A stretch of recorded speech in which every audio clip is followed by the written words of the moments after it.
पायल रोहात की। आज मैं आपके साथ बात करने वाली हूँ दो कौड़ी की फेमिनिस्ट के बारे में। एक का नाम है Kubra Saif, some shit like that, वो थोड़ी बहुत जवान है। दूसरी एक बूढ़ी औरत है सागरिका घोष।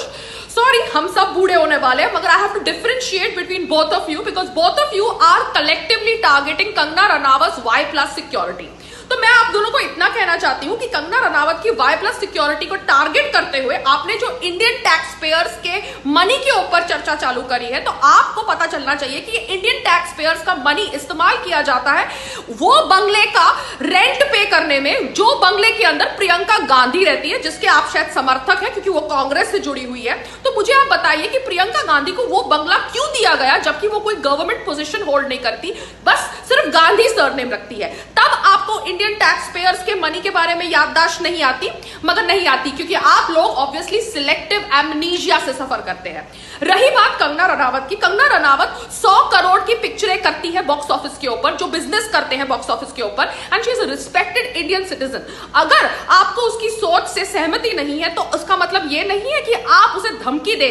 ये किया शिवसेना के पॉलिटिशियंस ने, और instead of condemning the act of Shiv Sena politicians, आप बैठ के कंगना की Y+ सिक्योरिटी के ऊपर आवाज उठा रहे हैं। तो कंगना क्या करे? कंगना मुंबई नहीं आए जस्ट बिकॉज शिवसेना को उसकी सोच पसंद नहीं है।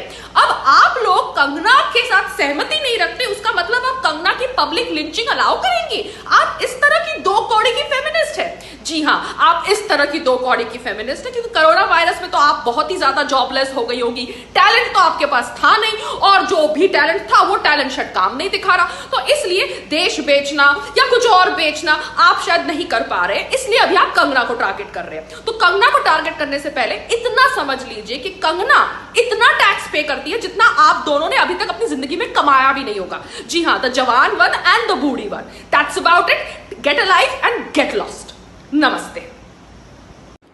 नमस्ते, मैं हूं पायल रोहातगी। मेरा ये वीडियो है साजिद खान के लिए and his sister Farah Khan. Sajid Khan, आपको मैं जानती हूँ, you know me and I know you. I worked in your film called as Hey Baby, जिस फिल्म की अभिनेत्री थी विद्या बालन।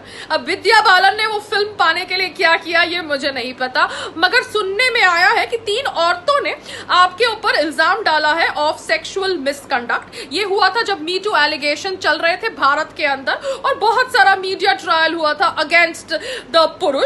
मगर आज मैंने सुना है कि पॉला करके एक लड़की ने आरोप लगाया है आपके ऊपर सेक्सुअल मिसकंडक्ट का, और कहा है कि जब वो 17 साल की थी तब आपने उसको कहा था कि हाउसफुल में काम देने के लिए उसको आपके सामने नंगा होना पड़ेगा। ये हाउसफुल पिक्चर के नाम पर आपने कितनी लड़कियों का शोषण किया है ये मैं जानना चाहती हूँ साजिद खान। और आपके इस बर्ताव के ऊपर आपके सो कॉल्ड परिवारवाद फरहान अख्तर का क्या सोच है? आपके वो फरहान अख्तर की so called gold digger girlfriend Shibani Dandekar के क्या विचार है ये मैं जानना चाहती हूँ। आपकी खुद की बहन फराह खान के क्या विचार है आपके इस बर्ताव के ऊपर ये मैं जानना चाहती हूँ, क्योंकि पूरा बॉलीवुड जस्टिस फॉर रिया चक्रवर्ती का स्लोगन ट्रेंड कर रहा है, मगर आपके खिलाफ कोई क्यों नहीं बोलता? आप तो लड़कियों का शोषण करते हैं, ये मैं नहीं कह रही, ये बहुत सारी लड़कियां कह रही है ऑन रिकॉर्ड, मगर उसके बावजूद भी आपको अरेस्ट करवाने के लिए कोई आवाज नहीं उठाता। मगर एक ड्रग एडिक्ट को